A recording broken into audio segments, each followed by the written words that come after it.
J'ai rendu visite à mes parents pour la première fois depuis 1 an. Il y avait 23 photos encadrées, sur le mur du salon, le mariage de mon frère, la remise des diplômes de ma sœur, des vacances en famille. Je n'étais sur aucune d'entre elles. Maman m'a vu regarder, et a changé de sujet. Je suis parti avant le dîner. Je m'appelle Léo. J'ai 29 ans, et je travaille comme ingénieur en structure, pour un cabinet de taille moyenne à Denver. J'ai un appartement convenable, un chat nommé Biscuit qui me juge constamment, et une petite amie nommée Jolène, qui est bien trop bien pour moi, et qui me le rappelle au moins une fois par semaine. La vie est plutôt solide en ce moment, mais j'ai besoin de vous parler de quelque chose qui s'est passé il y a quelques mois, parce que ça me ronge. Et honnêtement, je pense que certains d'entre vous pourraient s'y retrouver, plus que je ne le souhaiterais. Alors, laissez-moi vous donner le contexte. J'ai grandi dans une banlieue, près de Portland, dans l'Oregon. Belle maison, garage pour 2 voitures, la totale. Mes parents s'appellent Hank et Diane. Mon père est un entrepreneur à la retraite. Ma mère est une ancienne administratrice scolaire. J'ai un frère aîné, Sullivan, qui a 33 ans, et une sœur cadette, Waverly, qui a 25 ans. Sully est dentiste. Waverly vient de terminer son master en éducation. Ils s'en sortent tous les deux très bien, et je suis sincèrement heureux pour eux. J'ai besoin que vous compreniez cela, car cette histoire n'est pas une question de jalousie. Il s'agit de toute autre chose. En grandissant, j'étais l'enfant du milieu. Et je sais ce que vous pensez. Et c'est parti. Encore une histoire larmoyante d'enfant du milieu, mais écoutez-moi bien, car cela va au-delà du simple fait de ne pas recevoir assez d'attention à table. J'étais le silencieux. Sully était l'aîné, le garçon en or, qui jouait au baseball dans l'équipe de l'école, et qui a obtenu une bourse. Waverly était le bébé de la famille. Douce et pétillante, celle qui ne pouvait rien faire de mal. Et moi, j'étais juste Léo. J'avais des notes correctes, pas exceptionnelles. Je jouais de la guitare dans ma chambre. J'aimais construire des choses avec mes mains, ce que mon père aurait dû apprécier, compte tenu de sa carrière, mais il ne semblait jamais vraiment le remarquer. Je n'étais pas un enfant à problème, mais je n'étais pas non plus une compilation de meilleurs moments. Et, dans ma famille, si vous n'étiez pas un événement marquant, vous étiez du papier peint. Le fait est que ce n'était pas dramatique. Personne ne m'a jamais fait asseoir, pour me dire, tu n'as pas d'importance pour nous. C'était subtil. C'était ma mère, allant à chacun des matchs de Sully, mais oubliant que j'avais un concert avec mon groupe. C'était mon père, apprenant à conduire à Sully dans son pick-up, un samedi matin, puis me disant simplement de m'inscrire à l'auto-école, quand mon tour est venu. C'était Waverly, recevant une fête surprise pour ses 16 ans, alors que moi, je recevais une carte, et une carte cadeau Target pour les miens. Chaque chose, prise isolément, était suffisamment petite pour que, si jamais j'en parlais, j'ai l'air mesquin, et je le savais, alors je n'ai jamais rien dit. Quand je suis parti pour l'université, je suis allé à Colorado State. Personne dans ma famille ne m'a aidé à emménager. Ma mère a dit qu'elle avait un truc pour le travail. Mon père a dit que le trajet était trop long. Sully faisait son internat en médecine dentaire, et Waverly était au lycée. J'ai chargé ma Honda Civic tout seul, et j'ai conduit 11 heures jusqu'à Fort Collins, avec un sac de sport, et un micro-ondes acheté chez Goodwill. Je me souviens être assis dans ma chambre universitaire, cette première nuit, en me disant que ça allait. Je m'en suis toujours bien sorti tout seul, et je le pensais vraiment. Je n'étais pas amer. J'y étais juste habitué.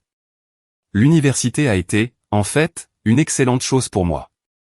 J'y ai trouvé mes amis. J'ai découvert l'ingénierie, qui s'est avérée être la chose pour laquelle j'étais né. J'ai rencontré Jolène, lors de ma 3e année. Elle vient d'une grande famille bruyante du Texas, où tout le monde fait des câlins trop forts, parle trop fort, et où personne n'oublie jamais un anniversaire. Être avec sa famille, c'était comme entrer dans une maison chaleureuse, après avoir marché dans la neige. Je n'avais pas réalisé à quel point j'avais eu froid, avant de ressentir à quoi ressemblait la chaleur. J'ai obtenu mon diplôme, j'ai trouvé un emploi à Denver, et j'ai commencé à construire ma vie. J'appelais chez moi toutes les 2 semaines. Les appels étaient cordiaux, mais vides. Ma mère parlait du cabinet de Sully, ou de l'école de Waverly. Mon père disait quelque chose sur la météo. Personne ne me posait jamais beaucoup de questions, sur ma vie à moi. Si je donnais de moi-même une information, comme « j'ai eu une promotion où Jolène et moi venons d'emménager dans un nouvel endroit, je recevais un c'est bien, ou un tant mieux pour toi. Et ensuite, on revenait à ce que faisait Sully ou Waverly. J'ai commencé à espacer les appels. Toutes les 2 semaines est devenue une fois par mois. Une fois par mois est devenue toutes les 6 semaines. Personne ne l'a remarqué. C'est ici que les choses deviennent sérieuses. Il y a environ 1 an, Sully s'est marié. Un mariage magnifique, à Bend, dans l'Oregon. J'étais invité, évidemment, mais je ne faisais pas partie du cortège. Sully avait 4 garçons d'honneur. Son colocataire d'université, 2 amis de l'école dentaire, et notre cousin de clan. Pas moi, son frère. Quand je lui en ai parlé avec désinvolture, sans en faire toute une histoire, il m'a dit qu'il ne pensait pas que je voudrais être là-haut, parce que je ne suis pas vraiment le genre de type à aimer être sous les projecteurs, ce qui, techniquement, n'était pas faux, mais ça faisait quand même mal. Je suis allé au mariage. Je me suis assis à une table près du fond, avec des amis de mes parents. Jolène m'a tenu la main sous la table tout le temps, parce qu'elle voyait bien que je faisais ce truc, où je fais semblant d'aller bien, mais où ma mâchoire est tellement serrée, que je pourrais casser une noix. Après le mariage, j'ai pris encore plus de distance. Je n'ai pas fait d'annonce dramatique. Je n'ai pas envoyé de lettres, ni provoqué de disputes explosives. J'ai juste, discrètement, arrêté de donner de mes nouvelles. Et voici la partie, qui a confirmé tout ce que je soupçonnais déjà, personne ne m'a contacté non plus. Pendant presque une année entière, je n'ai pas eu de nouvelles de mes parents, à moins qu'il ne s'agisse d'un texto familial groupé, pour une fête, ou de quelqu'un transférant une recette. Ma mère n'a pas appelé pour mon anniversaire. Elle a envoyé un texto, « Joyeux anniversaire, mon chéri », avec un emoji gâteau, à 21h47, ce qui signifie qu'elle l'a vu sur Facebook, et s'est précipitée. Alors, il y a quelques mois, Jolène m'a convaincu d'aller leur rendre visite. Elle a dit que j'étais peut-être trop dur avec eux. Qu'ils s'ennuyaient peut-être de moi, et qu'ils ne savaient tout simplement pas comment le montrer. C'est une optimiste, cette femme. Elle voit le bon côté des gens, même quand ce bon côté nécessite une loupe et une prière. Je l'aime pour ça. Alors, j'ai accepté. Nous avons conduit jusqu'à Portland un vendredi, nous sommes arrivés le samedi matin, et nous sommes entrés dans la maison de mes parents, pour la première fois depuis plus d'1 an. La maison avait la même apparence, la même odeur. Ma mère avait préparé son brunch habituel, des œufs, du bacon, et ses petits roulés à la cannelle en boîte, qu'elle fait depuis qu'on est gamin. Sully était là, avec sa femme, Colette. Waverly était là, avec son petit ami, un type nommé Bridget, qui portait une veste d'intérieur, et parlait de crypto-monnaie. Tout le monde m'a fait un câlin. L'ambiance a semblé chaleureuse pendant environ 30 secondes. Puis, je suis entré dans le salon, et tout a changé. Il y avait un mur de galerie. Vous voyez le genre.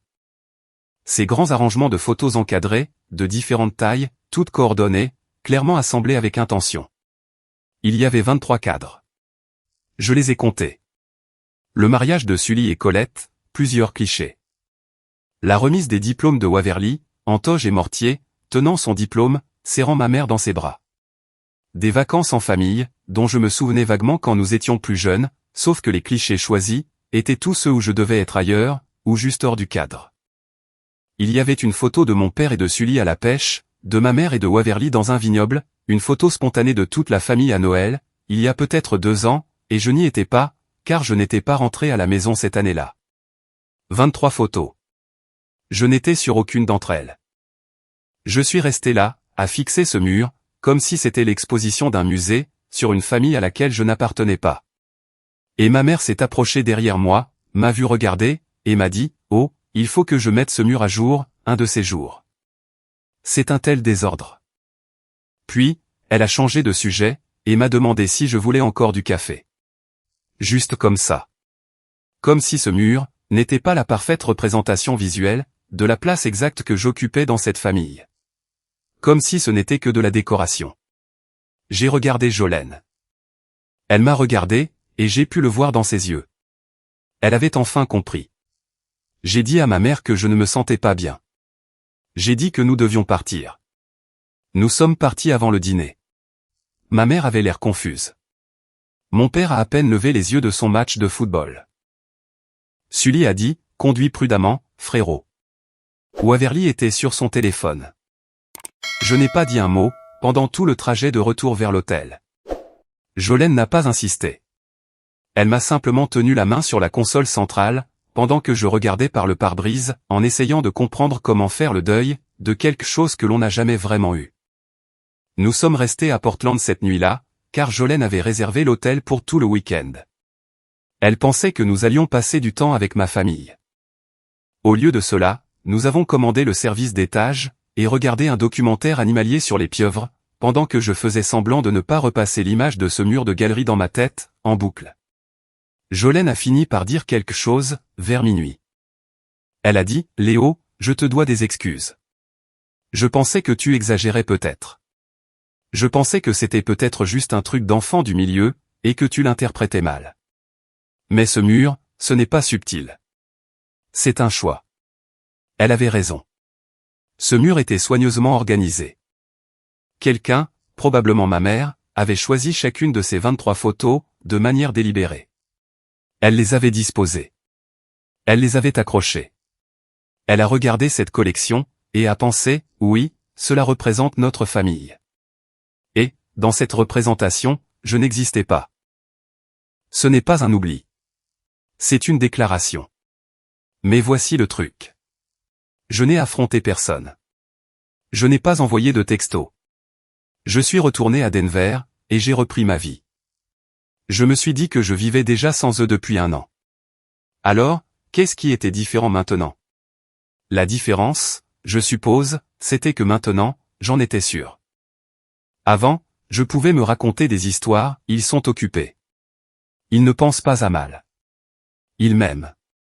Ils ne savent juste pas bien le montrer. Mais on ne peut pas se raconter d'histoire, quand la preuve est littéralement encadrée, et fixée sur un mur dans le salon. Environ 3 semaines après la visite, ma mère m'a appelé.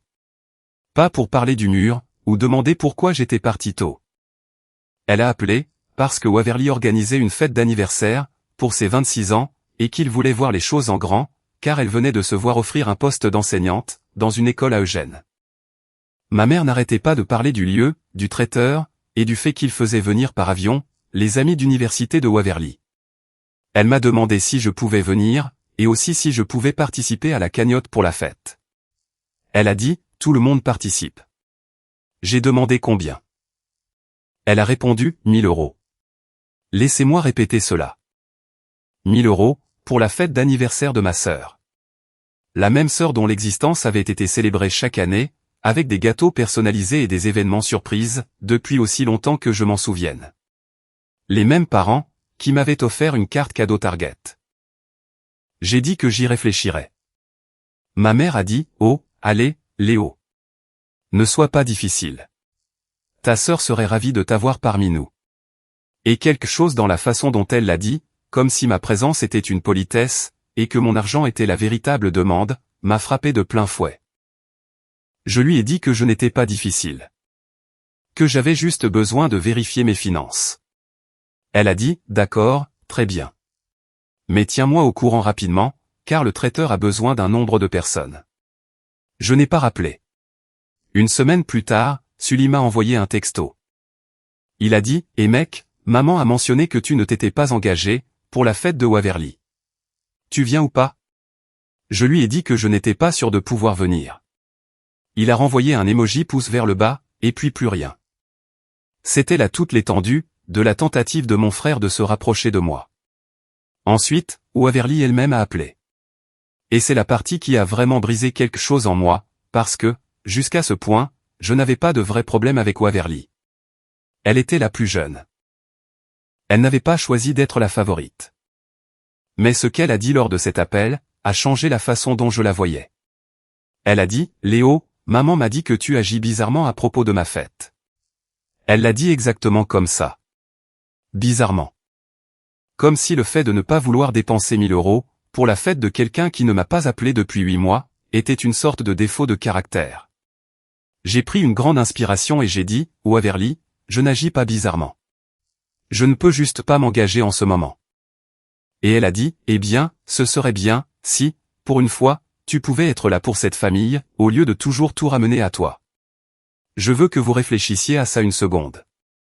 Ma sœur, que j'avais soutenu, encouragé, félicité à chaque étape importante, à qui je n'avais jamais rien demandé une seule fois, m'a dit que je ramenais tout à moi. Moi, le type qui n'était sur aucune photo du mur familial. Le type qui ne faisait pas partie du cortège de mariage de son propre frère. Le type dont l'anniversaire n'est qu'une réflexion après coup sur Facebook. J'étais l'égoïste. J'ai dit, Waverly, c'est quand mon anniversaire? Il y a eu un silence, un long silence. Puis elle a dit, c'est à l'automne, non? En octobre, peut-être. Mon anniversaire est en août. Elle ne connaissait même pas le mois.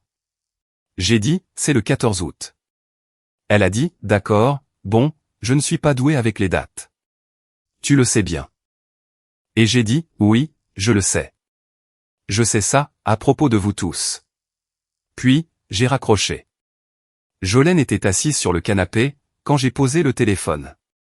Elle n'a pas demandé ce qui s'était passé, parce qu'elle avait tout entendu. Elle a juste ouvert les bras, et je me suis assis à côté d'elle, j'ai posé ma tête sur son épaule, et, pour la première fois depuis peut-être 10 ans, je me suis permis de vraiment le ressentir. Pas seulement le mur, pas seulement la fête, tout. Chaque concert manqué, chaque anniversaire oublié, chaque conversation où l'on m'a coupé la parole ou ignoré, chaque fête où je suis resté assis dans un coin, à regarder ma famille s'aimer, d'une manière dont ils ne m'ont jamais aimé. Je n'ai pas pleuré. J'en avais envie, mais je ne pouvais pas. C'est comme si la tristesse était si ancienne, qu'elle s'était calcifiée, pour devenir quelque chose de solide, posé dans ma poitrine, comme une pierre. Jolène m'a frotté le dos et a dit, tu ne leur dois rien, Léo. Tu ne leur as jamais rien dû. Après cette nuit-là, j'ai pris une décision. Je n'irai pas à la fête de Waverly. Je n'enverrai pas d'argent, et je ne m'expliquerai pas. J'en avais fini de jouer le rôle d'un membre de la famille, dans une famille qui n'avait jamais pris la peine de me donner un rôle, pour commencer. Je n'ai bloqué personne. Je n'ai pas envoyé de texto dramatique. J'ai juste arrêté. Arrêté d'appeler, arrêté de répondre aux textos de groupe, arrêté de prendre des nouvelles, et, une fois de plus, tout comme avant, personne ne l'a remarqué. La fête de Waverly a eu lieu sans moi. J'ai vu les photos sur Instagram. Grand lieu de réception, beaucoup de monde, des compositions florales, un gâteau à 3 étages. Mes parents étaient rayonnants. Sully a porté un toast. Il y a eu un diaporama, sur la vie de Waverly. Et je ne plaisante pas, j'ai passé en revue chaque photo de ce diaporama, que quelqu'un avait publié sous forme de vidéo, et j'étais sur exactement 2 d'entre elles. Les 2 étaient des photos de groupe, où j'étais partiellement masqué par quelqu'un d'autre. J'aurais pu être n'importe qui. J'aurais pu être un étranger, qui s'était égaré dans le cadre. C'est ce soir-là que j'ai arrêté de tous les suivre. Pas retiré de mes amis, juste arrêté de les suivre. Je n'avais plus besoin de voir ça. Je connaissais déjà l'histoire. Je l'avais lu toute ma vie. Les quelques semaines qui ont suivi, ont été difficiles. Je me suis jeté à corps perdu dans le travail, ce qui n'était pas compliqué, car nous avions un gros projet, un développement à usage mixte en centre-ville, qui dévorait toutes mes heures. Mais la nuit, quand le calme revenait, les souvenirs refaisaient surface. Avoir 8 ans, et regarder mon père lancer une balle avec Sully dans le jardin, pendant que j'étais assis sur le porche avec un livre. Avoir 16 ans, lors de mon propre dîner d'anniversaire, pendant que ma mère passait un appel de 20 minutes, avec le professeur de danse de Waverly. Ma remise de diplôme universitaire, à laquelle mes parents ont assisté, mais qu'ils ont quitté tôt, parce qu'ils avaient une réservation au restaurant. Jolène n'arrêtait pas de dire que je devrais peut-être parler à quelqu'un, à un thérapeute, et je n'arrêtais pas de dire que j'allais bien. Je n'allais pas bien. J'étais fonctionnel, ce qui est différent. Fonctionnel, cela signifie que l'on va au travail, que l'on prend ses repas, et que l'on répond à ses emails. Aller bien, cela signifie que l'on est vraiment bien. Je n'allais pas bien. J'étais juste très doué pour faire semblant. Un soir, Jolène m'a fait asseoir et m'a dit, « Léo, je t'aime, mais tu te promènes dans cet appartement comme un fantôme, depuis 3 semaines. Tu parles à peine. Tu n'as pas touché à ta guitare une seule fois. Tu es allé te coucher à 20h30 hier soir. Ce n'est pas toi. S'il te plaît, parle à quelqu'un. » Alors, je l'ai fait. J'ai trouvé un thérapeute nommé Dr Adler, un homme calme d'une 50aine d'années, qui portait des cardigans, et qui avait la voix la plus agressivement apaisante que j'ai jamais entendue. Et lors de notre toute première séance, après que je lui ai raconté toute l'histoire, il a dit quelque chose qui m'a fait craquer. Il a dit, « Léo, vous ne faites pas le deuil de la perte de votre famille. Vous faites le deuil du fait que la famille que vous vouliez n'a jamais existé. Celle que vous continuez d'espérer, celle où l'on vous remarque, où l'on vous apprécie. Et où l'on vous fait de la place. Cette famille a toujours été un fantasme. Ce que vous aviez en réalité, c'était autre chose. Et tant que vous n'arrêterez pas de pleurer le fantasme, vous ne pourrez pas commencer à faire face à la réalité. » Je suis resté assis dans son bureau, à fixer le plafond, et à réfléchir à cela pendant un long moment. Il avait raison. J'avais passé ma vie entière, à passer des auditions pour un rôle, dans une famille qui n'avait jamais eu de rôle pour moi. Et chaque fois que je n'étais pas choisi, je me disais, la prochaine fois. La prochaine fois, ils me verront. La prochaine fois, ils se souviendront. La prochaine fois, j'aurai de l'importance. Mais la prochaine fois n'est jamais arrivée. Ça a continué à ne pas arriver, encore et encore, jusqu'à ce que j'ai 29 ans, et que je me retrouve devant un mur de photos, à me demander pourquoi je n'étais sur aucune d'entre elles. La thérapie ne m'a pas réparé du jour au lendemain. Le docteur Adler m'avait prévenu que ce ne serait pas le cas, et j'ai apprécié sa franchise. Il m'a dit, guérir de quelque chose comme ça, ce n'est pas comme soigner un os cassé, où l'on met un plâtre, et où l'on attend 6 semaines. C'est plutôt comme réapprendre à marcher, après avoir boité pendant si longtemps, que l'on a oublié ce que fait une foulée normale. Certains jours, je me sentais super bien, comme si j'avais craqué le code, et que j'étais prêt à avancer. D'autres jours, je voyais une publicité, où un père serre son fils dans ses bras, et je devais quitter la pièce. Mais j'ai continué. Chaque mardi à 16 h, je m'asseyais dans ce bureau, et je parlais de mon enfance, des schémas répétitifs, de la façon dont j'avais passé toute ma vie, à me faire tout petit, pour rentrer dans un espace, qui n'avait jamais été conçu pour moi. Le docteur Adler m'a aidé à comprendre, que la négligence de ma famille ne venait pas du fait, que je n'en étais pas digne. Cela venait de leur incapacité. Mes parents avaient construit une dynamique très tôt, Sully la star, ou Averly la petite chérie, et ils n'avaient jamais mis à jour le scénario. J'étais l'enfant du milieu, silencieux, qui ne réclamait pas d'attention, alors ils n'en donnaient pas. Non pas parce qu'ils étaient méchants, mais parce qu'ils étaient paresseux émotionnellement, et à un certain point, mon invisibilité est devenue si normale pour eux, qu'ils ne la voyaient sincèrement plus du tout.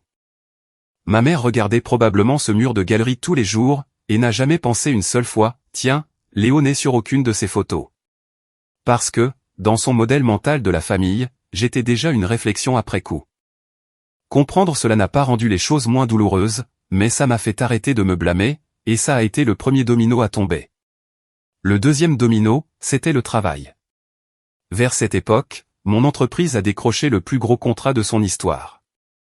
Une entreprise technologique construisait un nouveau campus, dans les contreforts à l'ouest de Denver, et il voulait quelque chose d'architecturalement ambitieux. Nous parlons de structures en porte-à-faux, de toits végétalisés, d'un pont piétonnier reliant 2 bâtiments au-dessus d'un ravin. C'était le genre de projet qui empêche les ingénieurs de dormir, pour toutes les bonnes raisons. Ma patronne, une femme nommée Panilla, d'une compétence terrifiante, m'a fait entrer dans son bureau et m'a dit, « Léo, je veux que tu diriges la structure sur ce projet, dans son intégralité. » J'ai failli lui demander si elle s'adressait au bon Léo. J'ai mis tout ce que j'avais dans ce projet. Pour la première fois depuis des mois, je me sentais de nouveau moi-même. J'esquissais des solutions à 2 h du matin. Je faisais des calculs de charge sous la douche. J'ai appelé Jolène depuis le bureau un soir, pour lui dire que je rentrerais tard, et elle m'a dit, « Léo, tu as l'air heureux. » Et j'ai réalisé qu'elle avait raison. J'étais heureux, non pas parce que je fuyais mes problèmes familiaux, mais parce que je courais vers quelque chose qui était à moi, quelque chose que j'avais construit de mes propres mains, et de mon propre cerveau, dont personne ne pourrait s'attribuer le mérite, ou qu'il ne pourrait ignorer. Le projet a pris des mois, et pendant ce temps, j'ai grandi d'une manière à laquelle je ne m'attendais pas. Panilla a commencé à m'inclure dans les réunions avec les clients, qui étaient généralement réservées aux associés principaux. J'ai présenté notre conception structurelle au PDG de l'entreprise technologique, un type nommé Rowan, qui portait des baskets avec tout, et posait des questions, qui montraient réellement qu'il comprenait l'ingénierie. Après la présentation, il m'a serré la main et a dit, « C'est la solution la plus élégante que j'ai vue pour un site comme celui-ci. Pania m'a dit par la suite que le client avait spécifiquement demandé à ce que je reste en poste pendant la construction. Cela n'était jamais arrivé auparavant, pour quelqu'un de mon niveau. Pendant ce temps, Jolène et moi devenions plus forts. Il y a quelque chose dans le fait de traverser des épreuves avec quelqu'un, qui soit vous brise, soit vous soude ensemble. Et nous avons été soudés. Elle a commencé à venir à certaines de mes séances de thérapie, non pas parce que nous avions besoin d'une thérapie de couple, mais parce qu'elle voulait comprendre ce que j'affrontais, pour pouvoir mieux me soutenir. Le docteur Adler a dit qu'elle était l'une des partenaires les plus intelligentes émotionnellement, qu'il ait jamais vues. Et Jolène a répondu, eh bien, évidemment, ce qui nous a fait rire tous les trois. J'ai également repris contact avec de vieux amis. Mon pote d'université en maths, qui travaillait dans l'architecture durable à Seattle, est descendu pour un week-end, et nous avons passé 3 jours à faire de la randonnée, à manger de terribles tacos de food truck, et à parler de tout. Je lui ai parlé de ma famille. Il m'a parlé de son divorce, dont j'ignorais même l'existence, parce que j'avais été tellement absorbé par ma propre spirale. Nous avons fait le pacte de vraiment rester en contact. Et, contrairement à la plupart des pactes de ce genre, nous l'avons tenu.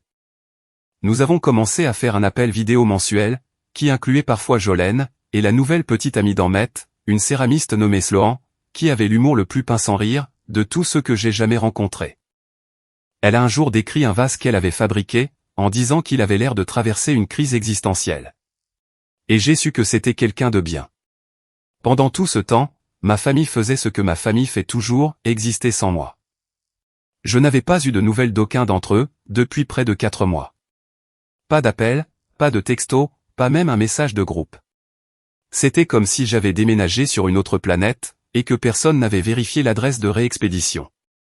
Une part de moi en souffrait. Le petit garçon en moi, qui voulait juste que sa mère accroche son dessin sur le frigo.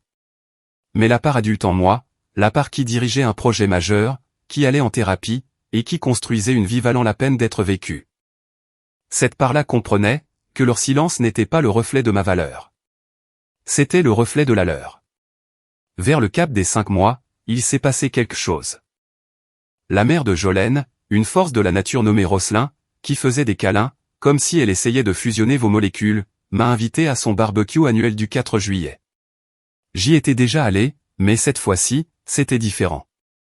Cette fois-ci, Roselyne m'avait fait un badge qui disait le Léo Gutiérrez honoraire. Elle m'a présenté à ses voisins, comme le partenaire de ma fille, le brillant ingénieur, ce qui m'a donné envie de ramper sous la table, mais a aussi un peu fait mon année. Son père, Big Frank, a passé 1 heure à me poser des questions sur le projet de campus, et à écouter réellement mes réponses. Le frère de Jolène, Matteo, m'a défié au fer à cheval, et m'a charrié avec une telle affection, que j'en ai presque été ému aux larmes, lors d'un jeu de pelouse. C'est à ça que la famille est censée ressembler. J'ai pensé, pas parfaite, pas sans friction, mais présente, attentive, comme si tout le monde dans la pièce voulait vraiment être là, et voulait que tu y sois aussi. Je suis rentré chez moi ce soir-là, et je me suis assis sur le balcon, avec biscuits sur les genoux. Jolène m'a apporté une bière et s'est assise à côté de moi. J'ai dit, ta famille me fait me sentir plus considéré en un après-midi, que la mienne en 29 ans. Elle a répondu, c'est parce que tu es considéré, Léo. Tu l'as toujours été, mais juste pas par les bonnes personnes. Quelques semaines plus tard, Pania m'a de nouveau appelé dans son bureau. Elle m'a dit que l'entreprise créait un nouveau poste d'associé principal, essentiellement un échelon en dessous d'associé, et qu'elle voulait me proposer pour ce poste. Elle a dit que mon travail sur le projet du campus avait été exceptionnel, et que plusieurs clients m'avaient mentionné nommément. La promotion s'accompagnerait d'une augmentation significative, d'une équipe plus importante, et de mon nom sur les projets. J'ai dit oui, avant qu'elle n'ait terminé sa phrase. J'ai eu la promotion. Je l'ai fêtée avec Jolène, Emmett et Sloan, lors d'un appel vidéo, et avec Big Frank, qui m'a envoyé une bouteille de whisky, avec un mot qui disait « Fier de toi, gamin ». J'ai pensé à appeler mes parents. Les vieilles habitudes. L'impulsion a été là pendant environ 10 secondes, avant de s'estomper. Ils ne comprendraient pas pourquoi c'était important. Ils me diraient félicitations de cette voix plate qu'ils avaient toujours eue, et me parleraient ensuite de quelque chose que Sully ou Waverly étaient en train de faire. Je n'avais pas besoin de ça. Je ne voulais pas de ça. Ce que je voulais, c'était exactement ce que j'avais. Des personnes qui se souciaient vraiment de moi. Une carrière florissante. Un thérapeute qui m'aidait à démêler 30 ans de négligence émotionnelle. Un chat qui, malgré toutes les apparences, m'aimait bien, j'en suis presque sûr. Et une partenaire qui me regardait comme si j'étais quelqu'un qui valait la peine d'être regardé. Je faisais plus que survivre. Je grandissais, et les personnes qui auraient dû être là pour le voir avaient fait leur choix il y a bien longtemps. J'étais enfin en train de faire le mien. 7 mois de silence. C'est le temps qu'il a fallu pour que ma famille remarque enfin que j'étais parti. Et honnêtement, la seule raison pour laquelle ils l'ont remarqué, c'est parce qu'ils avaient besoin de quelque chose. C'était un mardi. J'étais au bureau, en train d'examiner les plans de la nouvelle phase du projet du campus, quand mon téléphone a sonné. C'était mon père. Mon père, qui ne m'avait pas appelé personnellement, depuis bien plus d'1 an. Qui communiquait principalement par grognement, et en transférant occasionnellement, des liens sur des outils électriques. Hank m'appelait. J'ai failli ne pas répondre. J'ai regardé l'écran pendant un long moment, regardant son nom clignoter. Puis j'ai décroché, car, apparemment, 29 ans de conditionnement ne s'évaporent pas, juste parce qu'on suit une thérapie. J'ai dit, « Salut, papa ». Il a répondu, « Salut, Léo, comment vas-tu » Bavardage de routine. La météo, les broncos. Puis, après environ 3 minutes de l'équivalent conversationnel, d'un médecin réchauffant un stéthoscope, il en est venu au fait. Ta mère et moi pensons vendre la maison. Le marché est bon en ce moment, et nous voulons prendre plus petit. Il l'a dit d'un ton désinvolte, comme s'il s'agissait d'une simple information. Mais ensuite est arrivée la suite. Le truc, c'est que nous avons regardé les finances, et il nous manque un peu d'argent, pour combler l'écart entre la vente de cet endroit, et l'achat de l'appartement que ta mère aime bien. Sully vient d'acheter des parts dans un nouveau cabinet. Donc il est à sec. Et Waverly est encore en train de prendre ses marques, avec son nouveau boulot. Je suis resté assis dans ma chaise de bureau, et j'ai attendu.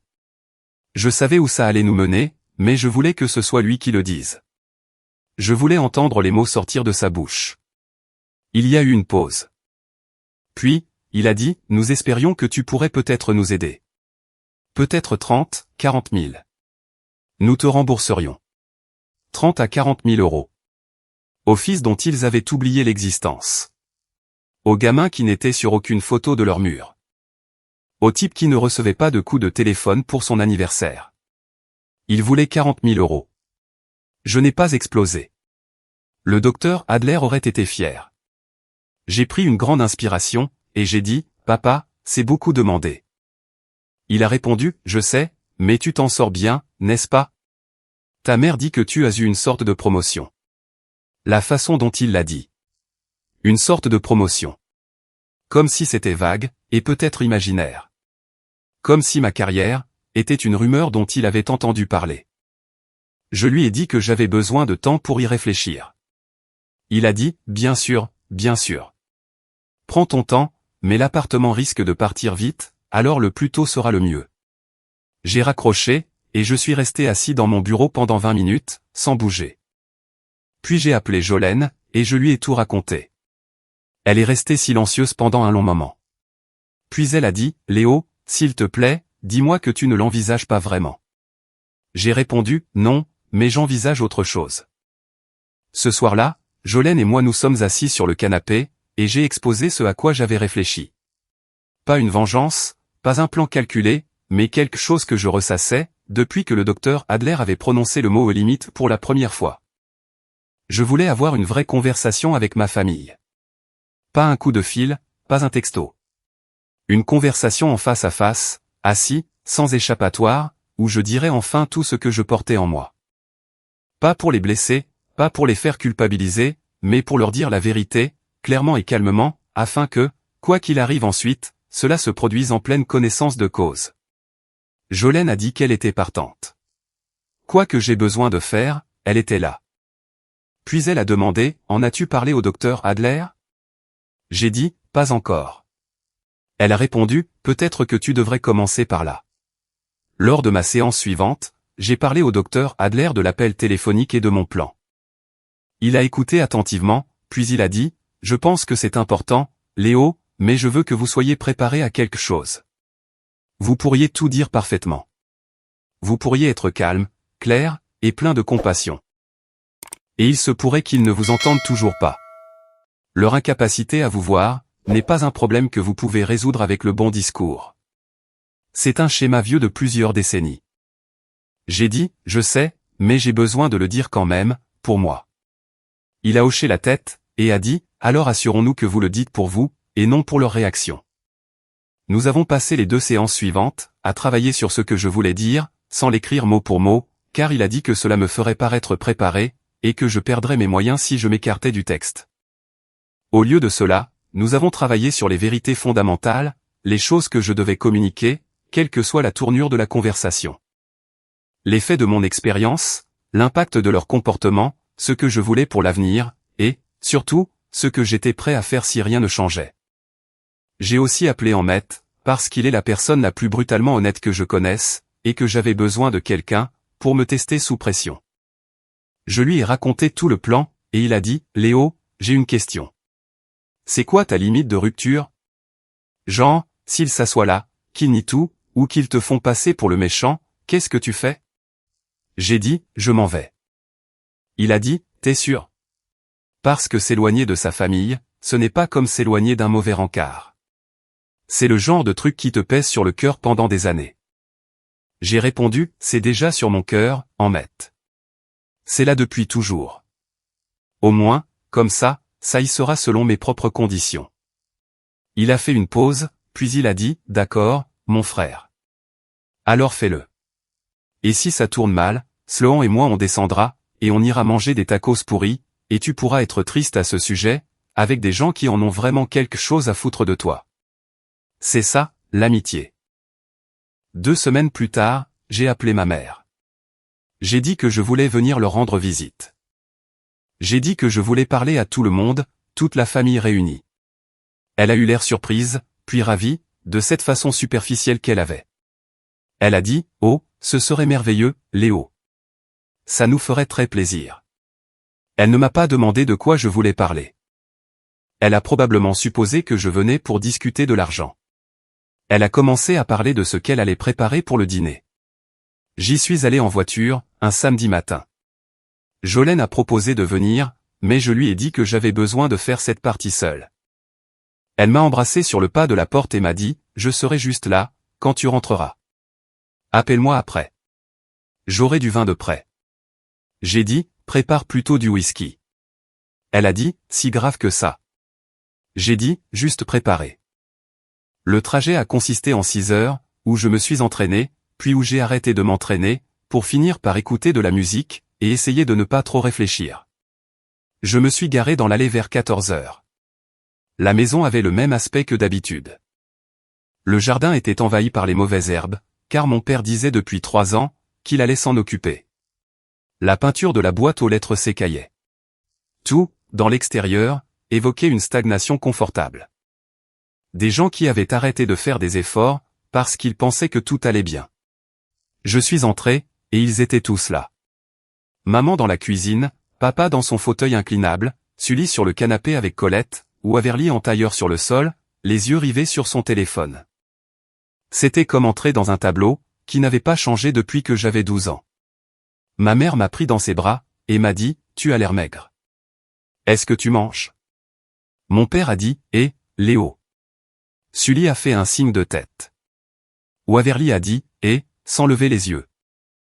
Je me tenais dans le salon. Le mur de galerie était toujours là. 23 photos, 0 de moi. Je l'ai regardé une dernière fois, et j'ai senti quelque chose s'installer dans ma poitrine. Pas de la colère, pas de la tristesse. De la résolution. J'ai dit, j'ai besoin de parler à tout le monde. On peut s'asseoir? Ma mère avait l'air confuse. Sully avait l'air légèrement agacé, comme si j'interrompais un samedi de paresse. Mon père a mis la télévision en sourdine, ce qui était probablement le geste le plus dramatique qu'il ait fait, depuis une décennie. Waverly a fini par lever les yeux de son téléphone. Je me suis assis dans le fauteuil, en face de tous. Je pouvais sentir mon cœur battre dans mes oreilles. J'avais les paumes moites, mais ma voix, quand elle est sortie, était stable. J'ai dit, il y a quelque chose que j'ai besoin de vous dire à tous, et j'ai besoin que vous me laissiez finir, avant que quiconque ne réponde. Est-ce que vous pouvez faire ça? Ils ont tous hoché la tête, avec un air, quelque part entre la curiosité et le malaise. J'ai pris une grande inspiration, et j'ai commencé à parler. J'ai commencé par le mur. Je l'ai pointé du doigt, et j'ai dit, il y a 23 photos sur ce mur. Je ne suis sur aucune d'entre elles. Et quand je l'ai fait remarquer la dernière fois que je suis venu, maman, tu as changé de sujet, et tu as demandé si je voulais du café. Personne dans cette pièce n'a jamais reconnu ce que ce mur dit, sur la façon dont cette famille me perçoit. Alors, je le reconnais en ce moment même. Je n'existe pas dans l'histoire de cette famille, et j'ai besoin que vous sachiez tous, que je l'ai remarqué. Le visage de ma mère a eu une réaction compliquée. Elle a regardé le mur, puis moi, puis à nouveau le mur, comme si elle le voyait pour la première fois, ce qui était probablement le cas, d'une certaine manière. Elle a ouvert la bouche, mais j'ai levé la main. J'ai dit, je n'ai pas fini. Ce n'est pas à propos du mur. Le mur n'est que la chose la plus récente. C'est à propos de toute une vie. J'ai regardé mon père. Papa, tu as appris à Sully à conduire dans ton pick-up. Tu l'emmenais à la pêche tous les étés. Tu as passé des heures dans le garage avec lui, à construire des choses. Quand mon tour est venu, tu m'as dit de m'inscrire à l'auto-école. Tu ne m'as jamais emmené pêcher. Et c'était moi qui aimais vraiment construire des choses. Je suis ingénieur en structure, papa. Je gagne littéralement ma vie, en construisant des choses. Y as-tu seulement pensé, une seule fois? La mâchoire de mon père s'est serrée. Il n'a rien dit. Il s'est contenté de fixer la table basse, comme si elle lui devait des excuses. Je me suis tourné vers ma mère. Maman, tu as assisté à chacun des matchs de baseball de Sully. À chaque match, sans exception. J'ai eu des concerts avec mon groupe. Tu les as tous ratés, sauf 2. Et l'un d'eux, tu l'as quitté avant la fin. Waverly a eu droit à une fête surprise. Pour ses 16 ans. J'ai eu une carte cadeau. Tu ne m'as pas appelé pour mon anniversaire, cette année. Tu m'as envoyé un texto à 21h47, parce que tu l'as vu sur Facebook. Je suis ton fils. Tu as oublié mon anniversaire. Les yeux de ma mère se remplissaient de larmes. Elle a dit, Léo, ce n'est pas juste. Je t'ai toujours aimé de la même façon. Et j'ai dit, maman, je crois que tu penses ça. Vraiment. Mais l'amour sans attention, ce n'est pas de l'amour. C'est juste un mot. J'ai regardé Sully. Tu ne m'as pas mis dans ton cortège de mariage. Ton propre frère. Tu as eu 4 garçons d'honneur, et l'un d'eux était le cousin de clan, que tu vois une fois par an, à Thanksgiving. Quand j'ai posé la question, tu as dit que je n'étais pas le genre de type à aimer être sous les projecteurs. Ce n'est pas une raison, Sully. C'est une excuse. Et ça m'a blessé. Sully s'est décalé sur le canapé. Colette a posé sa main sur son bras. Il a dit, je ne pensais pas que tu t'en soucierais, mec. Tu n'as jamais l'air de te soucier de ce genre de truc. Et j'ai dit, ouais, parce que j'ai appris très tôt, que me soucier des choses dans cette famille, ne me menait nulle part. Alors, j'ai arrêté de le montrer. Ça ne veut pas dire que j'ai arrêté de le ressentir. Puis, j'ai regardé Waverly. Quand tu m'as appelé, pour ta fête d'anniversaire, tu m'as dit que je ramenais tout à moi. Tu t'en souviens? Elle a hoché la tête, l'air mal à l'aise. J'ai dit, Waverly, je t'ai demandé quand était mon anniversaire, et tu ne le savais pas. Tu as deviné octobre. C'est le 14 août.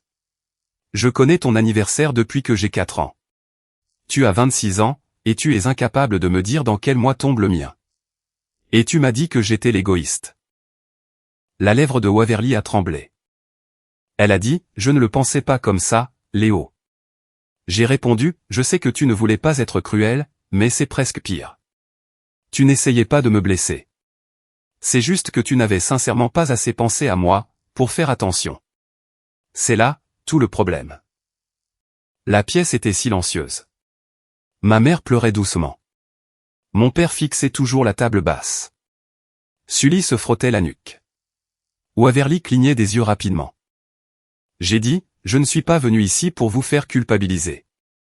Je suis venu ici, parce que papa m'a appelé il y a 2 semaines, pour me demander 40 000 €. Et j'ai réalisé que, la seule fois où quelqu'un dans cette famille me contacte, c'est quand ils ont besoin de quelque chose. Pas parce que je leur manque, pas parce qu'ils veulent savoir comment je vais. C'est parce que je suis utile. Et j'en ai fini d'être utile, à des gens qui ne me voient pas. Mon père a fini par prendre la parole. Il a dit, alors, tu ne vas pas nous aider pour la maison.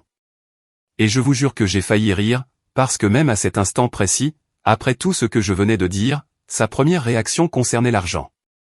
J'ai dit, papa, as-tu entendu quoi que ce soit, de ce que je viens de dire? Il a cligné des yeux, et a dit, bien sûr que oui. J'ai dit, alors ta première question ne devrait pas concerner un chèque. Ma mère est intervenue, la voix brisée. Elle a dit, Léo, nous t'aimons. Tu es notre fils. Je ne comprends pas d'où vient tout ça. Et j'ai dit, ça vient de 29 années, maman. Ça vient d'une vie entière à être ignorée, et d'un mur rempli de preuves, dont vous n'aviez même pas conscience qu'il s'agissait de preuves. Je ne doute pas que vous m'aimiez. D'une manière abstraite. Mais l'amour abstrait ne se manifeste pas. Il n'appelle pas. Il n'accroche pas ta photo au mur. Sully s'est penché en avant, et a dit, d'accord, alors qu'est-ce que tu veux? C'est quoi le plan, là? Tu veux qu'on s'excuse? Et j'ai dit, honnêtement, Sully, je ne sais pas si des excuses changeraient quoi que ce soit, en ce moment. Ce que je veux, c'est que vous compreniez, pourquoi j'ai été distant. Ce n'est pas parce que je suis asocial, ou bizarre, ou difficile. C'est parce qu'être dans cette famille me rend invisible. Et j'ai décidé que je préférais être seul, et vu par les gens qui me regardent vraiment, plutôt qu'entouré d'une famille, qui regarde à travers moi. Waverly pleurait à chaudes larmes maintenant. Elle a dit, Léo, je suis désolé. Je suis vraiment désolé. J'aurais dû connaître ton anniversaire. J'aurais dû t'appeler plus souvent. Et j'ai apprécié cela. De toutes les personnes présentes dans la pièce, Waverly a été la première, à vraiment s'excuser sans aucune nuance. Pas de mais, pas de je ne voulais pas. Juste je suis désolé. J'ai dit, merci, Waverly. Je le pense vraiment. Puis, je me suis levé. J'ai dit, je ne coupe les ponts avec personne. Je ne fais pas de déclaration dramatique, mais je vous annonce, que la dynamique que nous avons eue pendant toute ma vie, est terminée. Si vous voulez une relation avec moi, ce doit être une vraie relation. Cela signifie m'appeler. Me poser des questions sur ma vie, m'inclure. Et pas seulement quand vous avez besoin d'argent, ou d'atteindre un certain nombre d'invités pour une fête. Si c'est quelque chose que vous êtes prêt à faire, j'y suis ouvert. Si ce n'est pas le cas, alors je pense que nous savons tous à quoi nous en tenir. Personne n'a rien dit pendant un long moment. Ma mère s'est levée, m'a pris dans ses bras, et a sangloté sur mon épaule, pendant ce qui m'a semblé être 5 minutes. Mon père est resté dans son fauteuil, mais il m'a regardé, m'a vraiment regardé, et il a dit, je ne savais pas, Léo. Je ne savais pas que c'était si grave. Et, pour la première fois de ma vie, j'ai cru qu'il le pensait vraiment. Il ne savait sincèrement pas, parce qu'il n'avait jamais pris la peine de faire attention. Je suis parti cet après-midi-là. Je ne suis pas resté pour le dîner. Je n'étais pas encore prêt pour ça. Le trajet de retour a été silencieux, mais différent de la dernière fois. Je ne me sentais pas vide. Je me sentais plus léger, comme si j'avais posé une valise, que je portais depuis si longtemps, que j'en avais oublié l'existence. C'était il y a 4 mois. Voici ce qui s'est passé depuis. Waverly m'appelle une semaine sur 2, maintenant. Elle me pose des questions sur le travail, sur Jolene. Elle a envoyé un jouet à l'herbe à chat pour biscuit, sans aucune raison. Nous ne sommes pas encore proches, mais nous sommes plus proches que nous ne l'avons jamais été. Sully m'a envoyé un long texto, environ 1 mois plus tard. Pas très éloquent. Ce n'est pas son truc. Mais il a dit que j'avais raison, et qu'il était désolé pour le mariage. Il a dit que si lui et Colette renouvelaient un jour leurs vœux, je serais à ses côtés. Nous discutons de temps en temps, maintenant. C'est gênant, mais c'est vrai. Ma mère appelle tous les dimanches. Elle s'est souvenue de mon anniversaire cette année, et a appelé à 8 h du matin, et non à 21 h 47. Elle a démonté le mur de galerie, et elle est en train de le refaire. Elle m'a envoyé une photo du nouveau mur, en cours d'installation. Il y a déjà 3 photos de moi. Mon père est toujours mon père. Il ne se transforme pas en personnage de film romantique. Mais il y a quelques semaines, j'ai reçu un colis. À l'intérieur, il y avait un ensemble de crayons à dessin, de ceux qui coûtent cher, le genre qu'utilisent les ingénieurs en structure. Le mot, écrit de sa main, disait « J'aurais dû faire plus attention ». Ce sont pour le gars qui construit des choses. Je garde ces crayons dans le tiroir de mon bureau, au travail. Je ne leur ai pas donné l'argent pour l'appartement. Ils ont trouvé une solution par eux-mêmes, ce dont ils ont toujours été capables. Quant à moi, je vais bien. Je vais mieux que bien. Le projet du campus a été achevé le mois dernier, et il a remporté un prix régional de design. Panilla a mis mon nom en premier, sur le dossier de candidature. Jolène et moi avons adopté un deuxième chat, une boule de poils rousse et ébouriffée nommée Crouton, qui terrorise Biscuit, et qui dort sur mon visage. Ahmet et Sloan viennent nous rendre visite le mois prochain. Big Frank m'a envoyé une autre bouteille de whisky, pour fêter le prix, avec un mot qui disait juste « C'est mon garçon ». J'ai passé 29 ans à être invisible, aux yeux des personnes qui auraient dû me voir en premier. J'ai perdu beaucoup de temps à attendre, qu'il se retourne. Mais voici ce que je sais maintenant. On ne peut pas forcer quelqu'un à nous regarder. On peut seulement décider d'arrêter de se tenir, dans une pièce où personne ne regarde.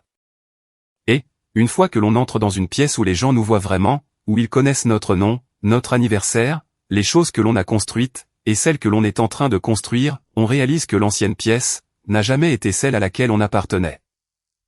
Je m'appelle Léo. J'ai 29 ans. Je gagne ma vie en construisant des choses. Et, pour la première fois de ma vie, la chose que je suis le plus fier d'avoir construite, c'est une vie où je ne suis plus invisible.